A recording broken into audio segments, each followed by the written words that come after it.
Ministry of Education Innovation Council, and today's there will be a live telecast on copyright. The theme of today's event is Copyright Uncovered Master Class on Copyright. So what is mean by copyright?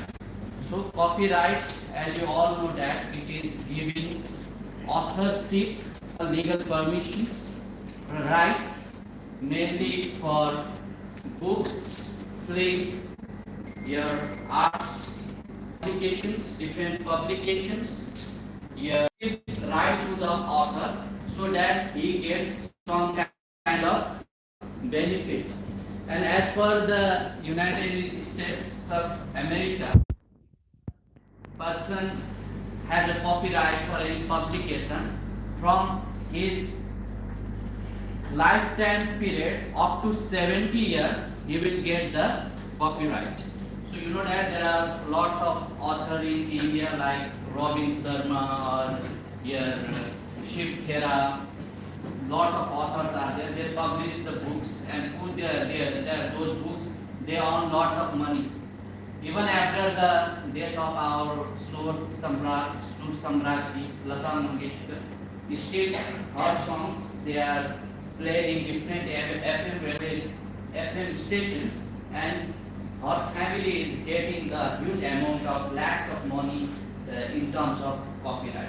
So copyright gives you the authorship or the rights for mainly the publications, books and all these things. So today we are going to organize the event that is not our IIC, but we are just collaborating with IIC. There will be a live telecast of this MIC activity. So you will be observing the videos and you will be gaining the knowledge about the copyright. So I will move to the main program.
The first speaker, Ms. Annoja Padhee, is a partner at KRS Partners, which is one of the India's topmost IP law firm.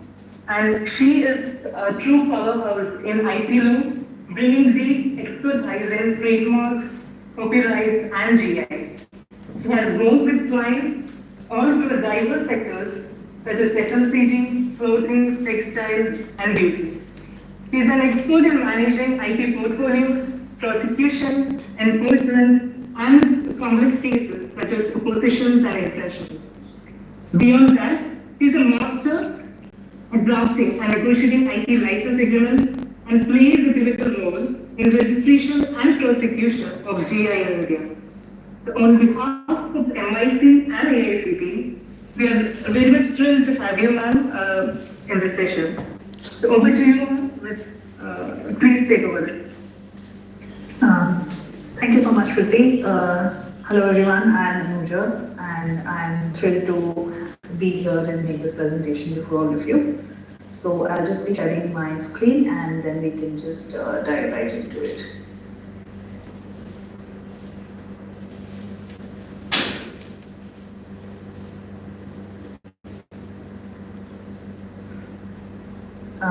Can you confirm if you're just able to see my screen? Yes, we can see. All right. Okay. Yeah. Just really, yeah. All right. It's perfectly fine. Yeah. Okay, thank you. So the presentation that I'll be making today is on introduction to copyright. We'll discuss the law, we'll discuss some aspects of enforcement and some challenges that are being faced in the copyright world today. We'll do this with the help of some legal provisions and with the help of some case laws, code and news. So if you see the first question that comes to mind when you listen to copyright, when you hear the word copyright, is like, what is copyright, right? And copyright is exactly what the word says. It's the right to copy. So the owner of the copyright and anyone that's authorized by the owner are the only ones with the right to reproduce any work. So copyright protects the expression of a particular idea, the manner in which it is made, the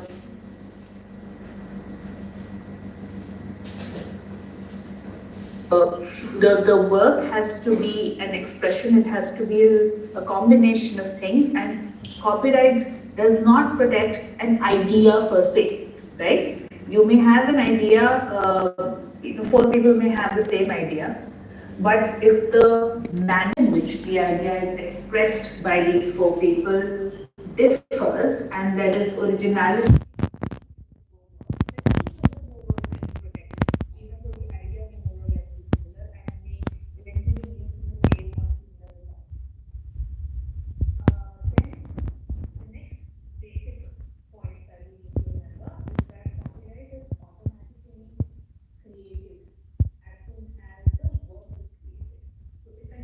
origin copyrighted work is created, then automatically copyright gets defined by virtue of creation. Which brings us to the next part, that registration as such of copyright is not mandatory. And while it is definitely recommended because it acts as prima facie evidence of your ownership in the work, and it acts as legal evidence in case of an infringement or in a court case, etc. But it is not a mandatory requirement, and the copyright is automatically. So next, we'll look at what is the legal framework for copyright in India. So it is governed by the Copyright Act of 1957, which was last substantially amended in 2012. It is administered by the Copyright Office. That is, if you seek registration, then it is the Copyright Office that administers that, which comes under the Ministry of Commerce and Industry. India is a signatory to, with respect to copyright specifically, India is a several others, but these are the two main ones in my view. One is TRIPS, which is trade-related aspects. Second is the Berne Convention for protection of literary and artistic works. TRIPS is both of these treaties actually.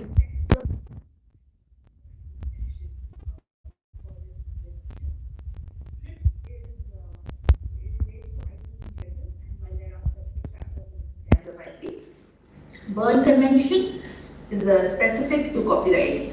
In fact, it says that if a particular work is protected in a country, is protected in say one country, then it is protected.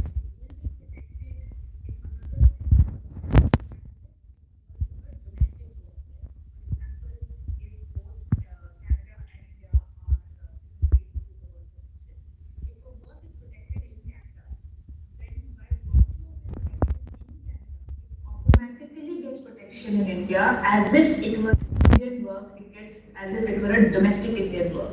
So that's the advantage of being a signatory to the Berne Convention.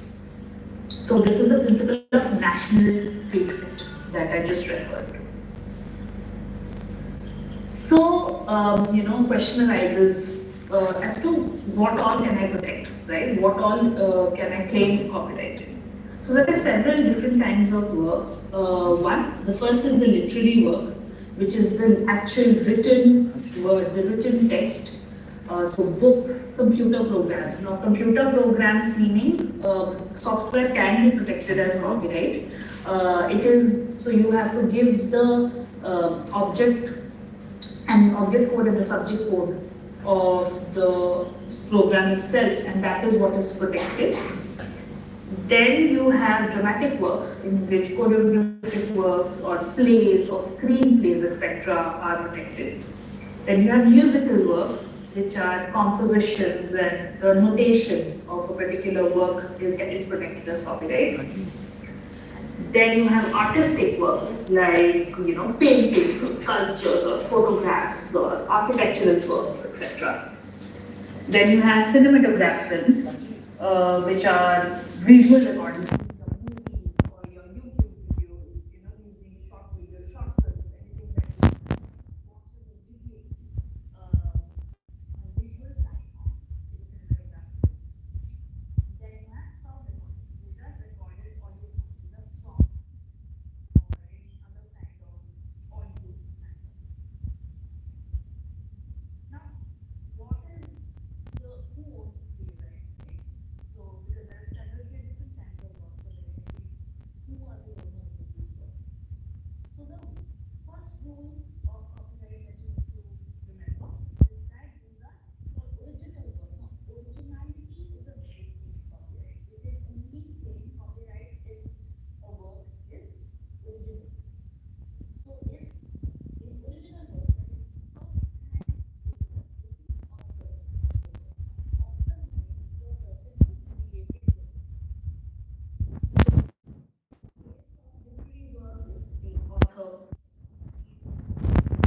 then for dramatic works also it's the author. For musical works, it's the composer of the music.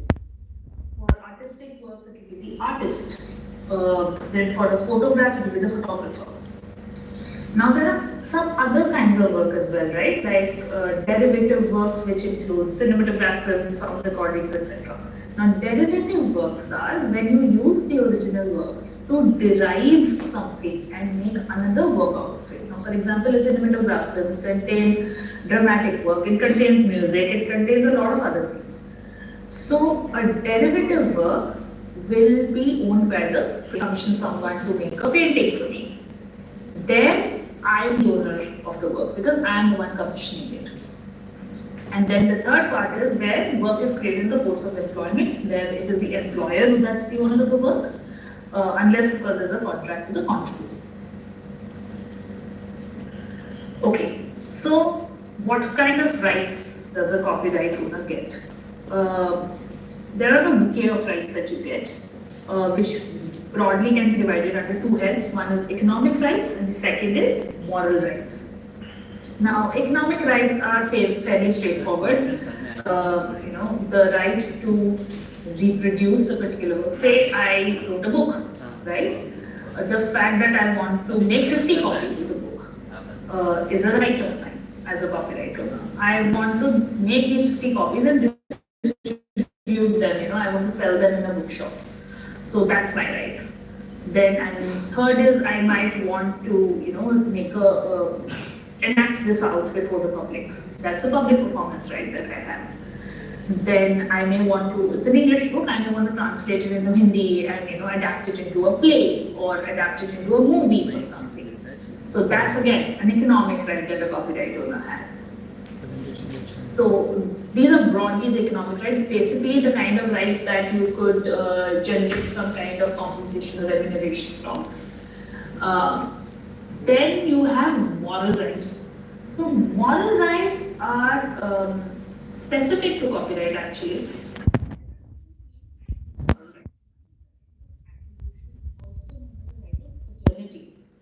Means that a person will always have the right of a particular work being attributable to.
I live for another 50 years, so that's 30 plus 60 years. So it's my lifetime plus 60 years.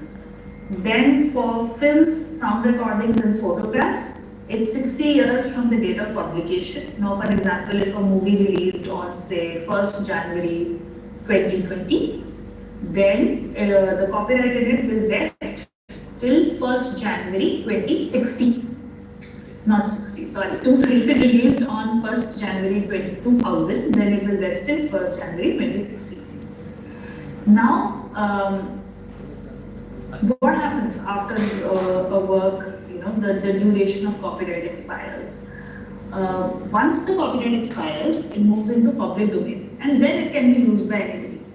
Now, in fact, interestingly, at some one point, the song, it's the most popular song in the world that we sing almost every day is Happy Birthday to You. Now, Happy Birthday to You was at one point a subject matter of copyright, and its heirs decided to file a suit, and there was a case decided in the US in 2015 in which the court finally said that no, now it's in the public domain, so you can't really seek a license for its use. So yeah, it goes into public domain after the expiry of the copyright right. Now we'll discuss a few principles that form the basic tenets of copyright in India, and these tenets were evolved through case law. We'll discuss two of them. One is the idea-expression dichotomy, which was discussed by the Supreme Court in the case of R.G. Anand versus Deluxe Films and others. Like we discussed earlier, no copyright exists in an idea, right? It is the expression, the original expression of an idea that can be protected as copyright. So the protection in any work is confined to the form, the manner, the arrangement, and the expression of the idea. So what happened in this case was that Mr. Anand claimed that Deluxe Films had copied the idea of this place called Hindustani, and Deluxe Films made a movie called New Delhi, and he said that it was copyrighted the play. So the court looked at the facts, etc., and then maybe the basic idea, maybe there may be some sort of similarity in it, but there were enough differences. And in this case, the court laid down certain principles and categorically said that it is not the idea, but the expression of an idea that is protected under copyright. So if you read the, like we've written here, it is the original expression of thought or information in some concrete form that is protectable subject matter under the Act, and not merely an original thought or information per se.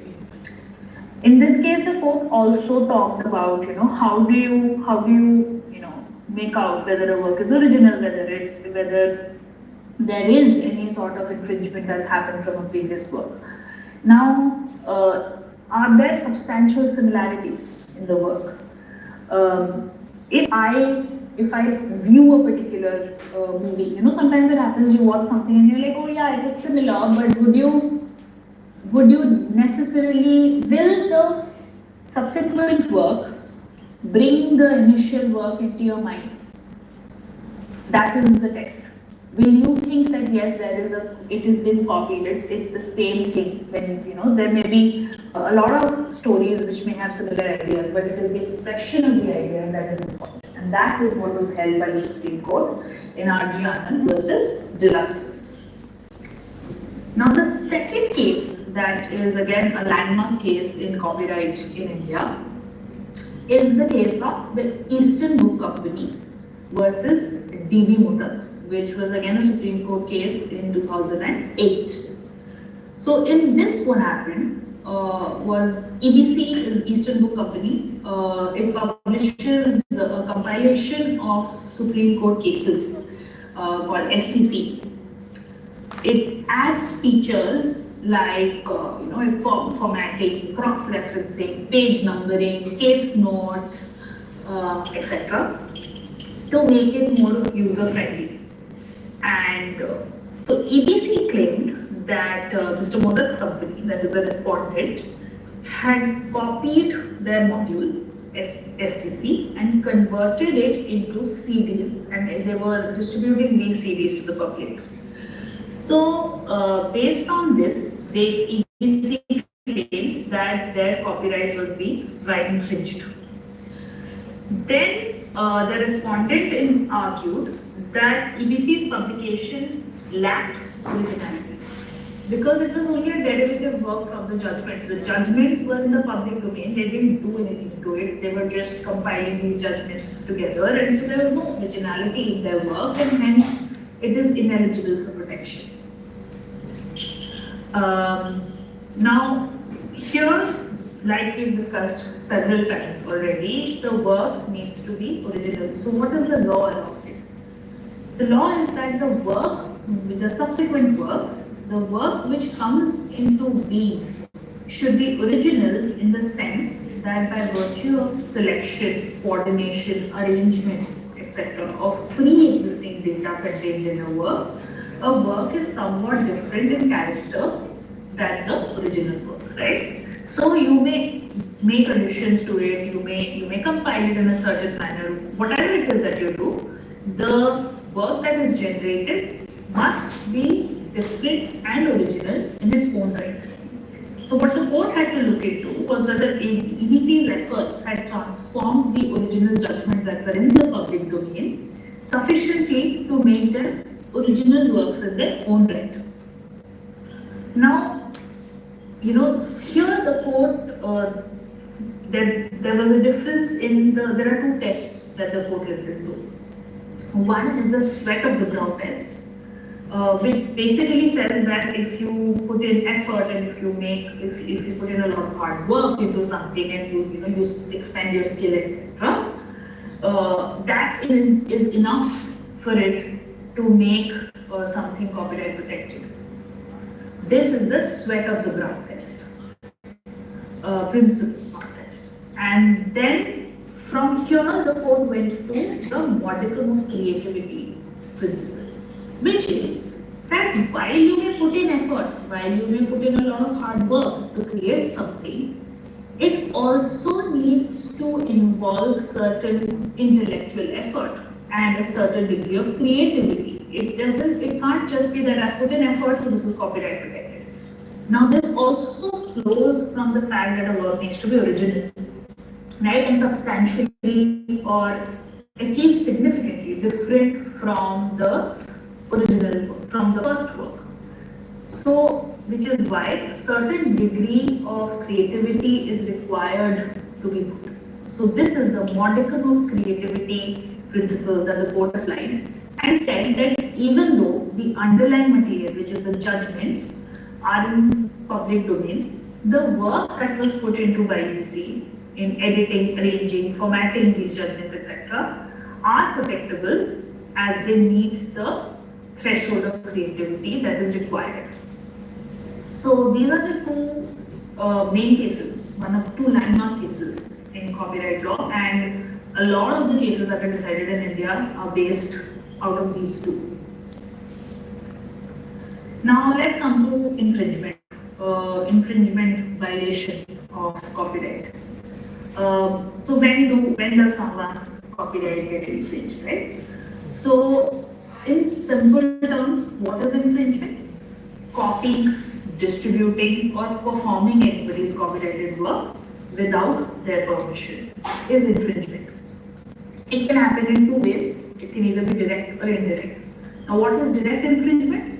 Is that if say I am the copyright holder and I have the exclusive right, if you do something that is my right exclusively and I have not authorized it, then it is a direct infringement. So if a person does anything which is the exclusive right of the copyright holder as conferred under the Act, then it is a direct infringement. Then there could be an indirect infringement, in which if a person allows, for profit, allows use of any place or communication of a work to the public,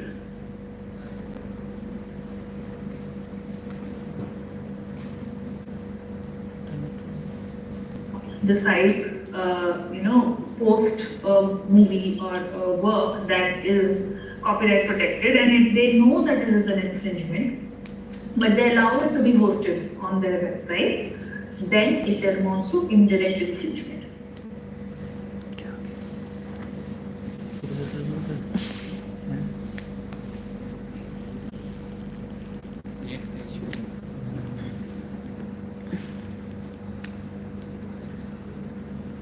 तुम्ही काय आहे मराठी आहे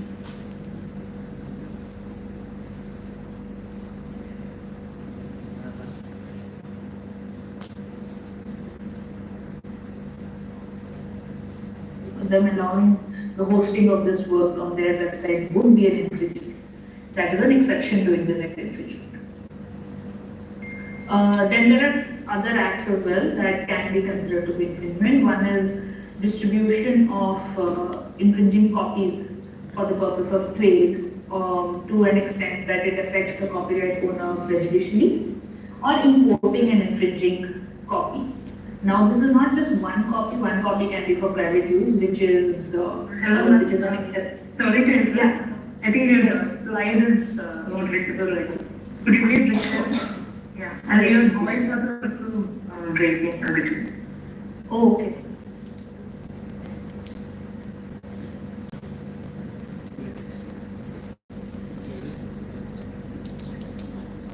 Are you able to see it now? Not yet.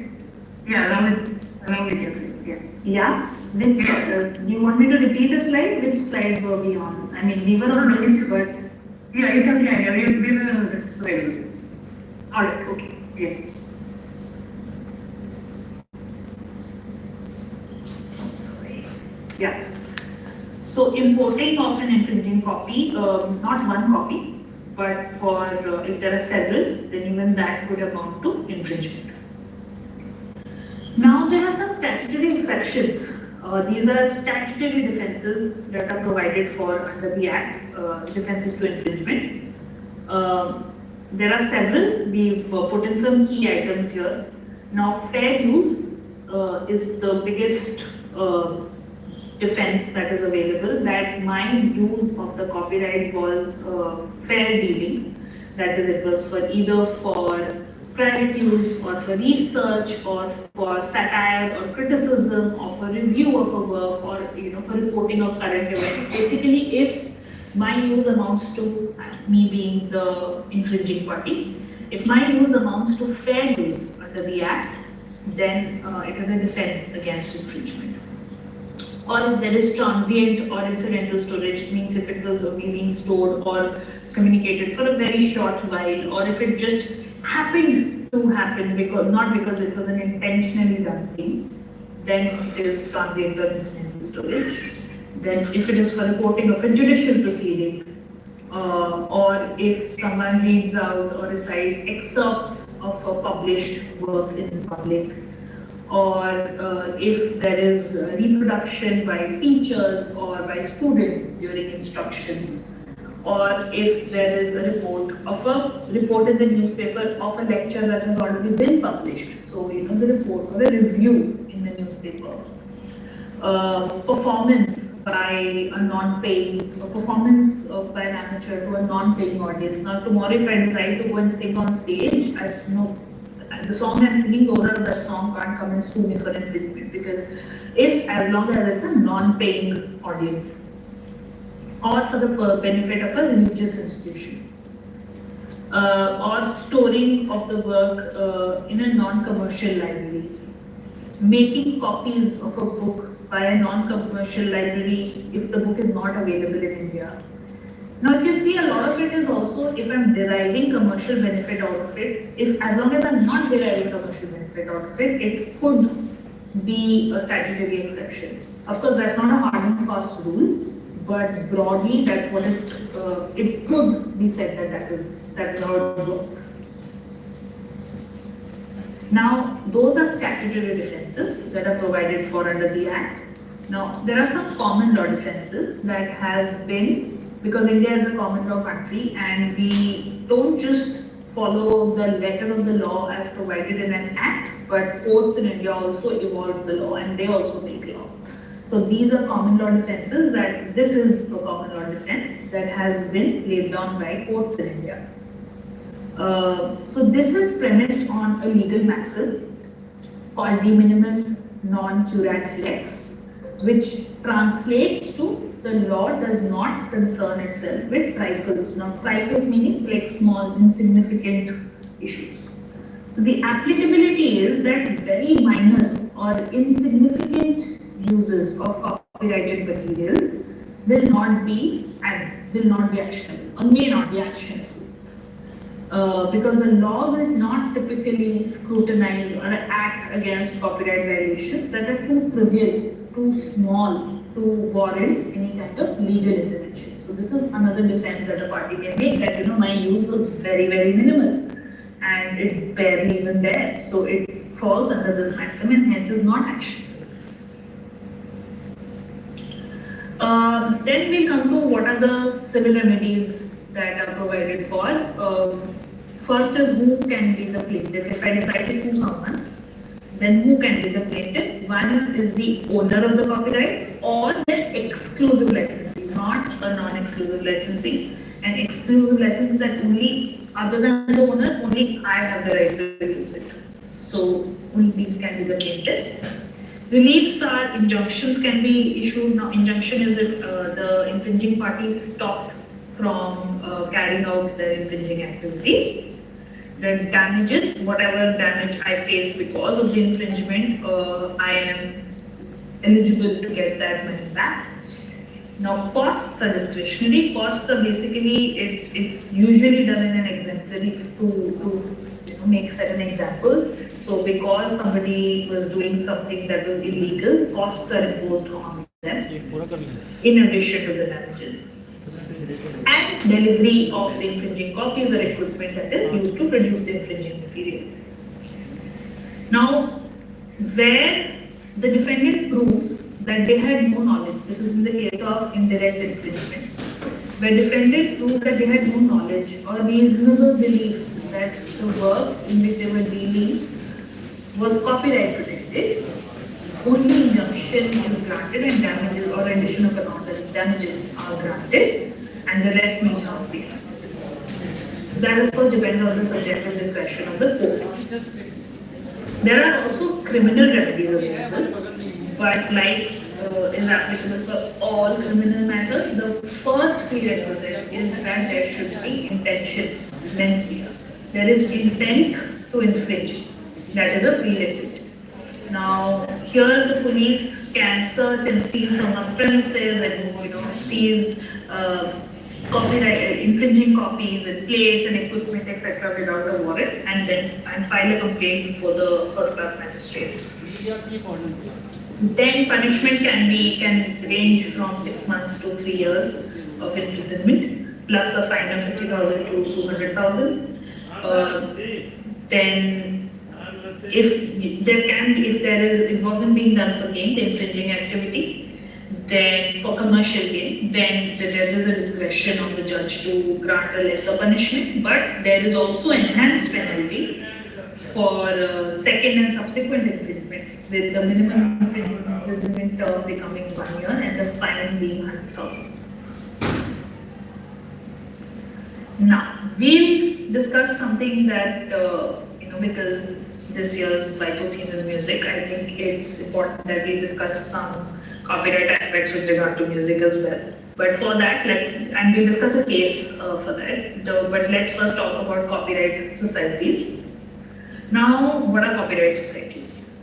Copyright societies are societies that are registered under the Act to help owners of copyright grant licenses for use of their copyright and for ease of the public to seek such a license. Now, for example, if I want to use a song somewhere, I don't know. I know that the song belongs to probably Dharma Productions. I don't know how to approach Dharma Productions to get rights to the song to use it somewhere. And so what will I do? I will approach a copyright society. that owns the song.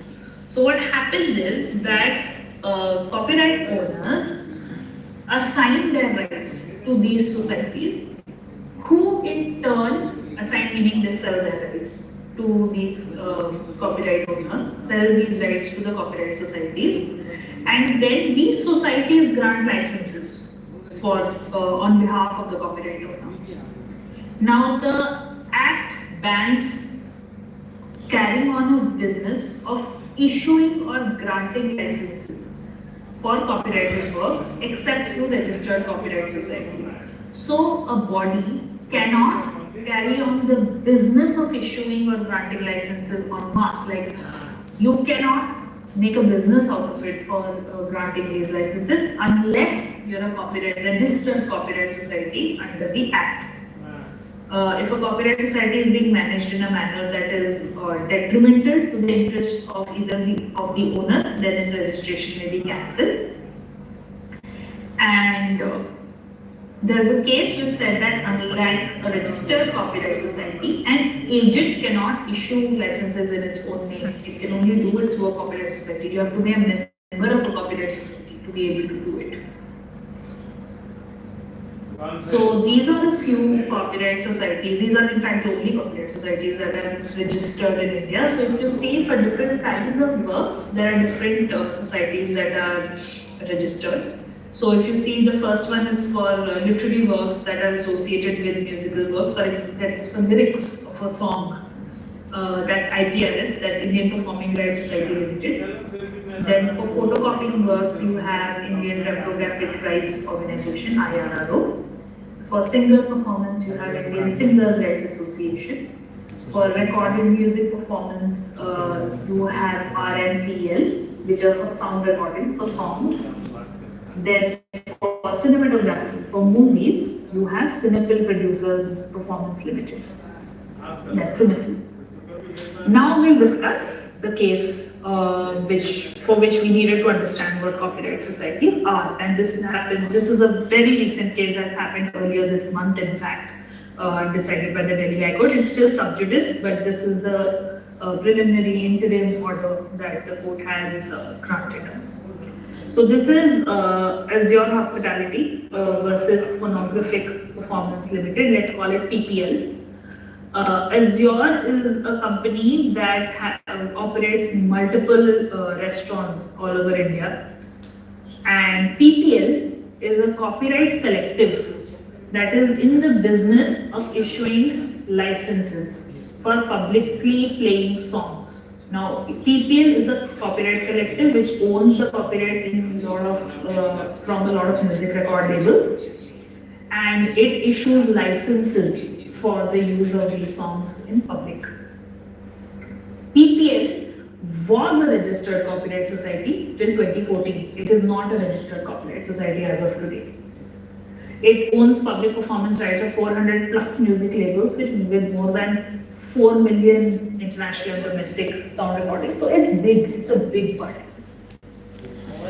Now PPL filed a suit against Azure for playing songs it owned in 86 of its restaurants without seeking the license.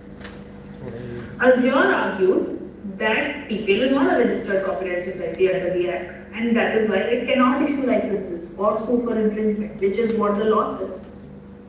But the single judge of the Delhi High Court held that because these rights were assigned by music labels to PPL through assignment deeds, PPL became the owner, and hence it had the right to license these rights despite not being a copyright society. So PPL could license it as the owner of the work, even though it was not a copyright society. Now Azure filed an appeal before the division bench of the court, and which overruled the order of the single judge.